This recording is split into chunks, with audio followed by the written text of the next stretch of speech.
চলো তোমাদের সাথে আজকে সরস্বতী পূজার একটা ছোট্ট মিনি ব্লগ শেয়ার করি। আগে থেকে কোনো কিছু প্ল্যান করে রাখলে না সেটা কেন জানি ফুলফিল হতে চায় না। তো সাডেন প্ল্যানগুলো সবসময় অনেক বেশি সুন্দর হয়। আমরা এরকম হুটহাট প্ল্যান করলাম যে এবার আমরা জগন্নাথ হলে সরস্বতী পুজোর দিনটা কাটাবো। পরে সকালে খুব তাড়াতাড়ি রেডি হয়ে চলে গেলাম জগন্নাথ হলে।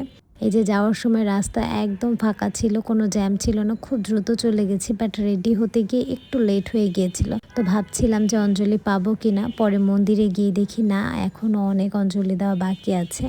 বাট প্রচুর ভিড় ছিল মন্দিরে, গিয়ে দেখতেই পাচ্ছ কি অবস্থা। তারপর আমরা প্রায় আধা ঘন্টার মতো অপেক্ষা করার পরে অঞ্জলি দিতে পেরেছিলাম। অঞ্জলি দেওয়া শেষ করে আমরা পাশে যে মেলা হচ্ছে, খুব সুন্দর মেলার মতো বসেছিল, অনেক কিছু পাওয়া যাচ্ছিল, ফুল চুড়ি, মানে একটা বসন্ত বসন্ত ভাব। আর যেহেতু বসন্তকালে সরস্বতী পূজাটা হয়, তো যার কারণে ওয়েদারটা অনেক বেশি সুন্দর। আর বিভিন্ন ধরনের জিনিসপত্র দেখে তো আমার মনটাই ভালো হয়ে গিয়েছিল।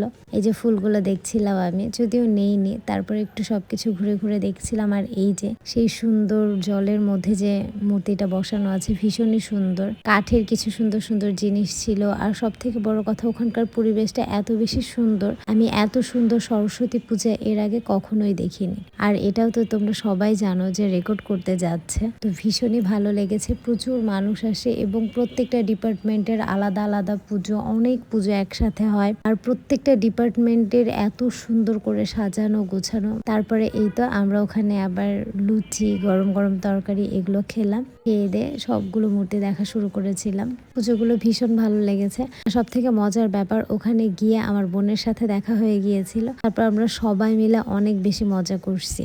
আর আমি শাড়ি পরে গিয়েছিলাম, তারপরে অনেক বেশি হাঁটতে হয়েছে। আর এত ভিড় ছিল, মানে একেবারে নাজেহাল অবস্থা। তারপরও খুব ভালো লেগেছে, মানে পরিবেশটা একটা অন্যরকম ব্যাপার ছিল। এই তো আবার দেখতে দেখতে আমাদের সবগুলো ঠাকুর দেখা শেষ হয়ে গেল। বাই।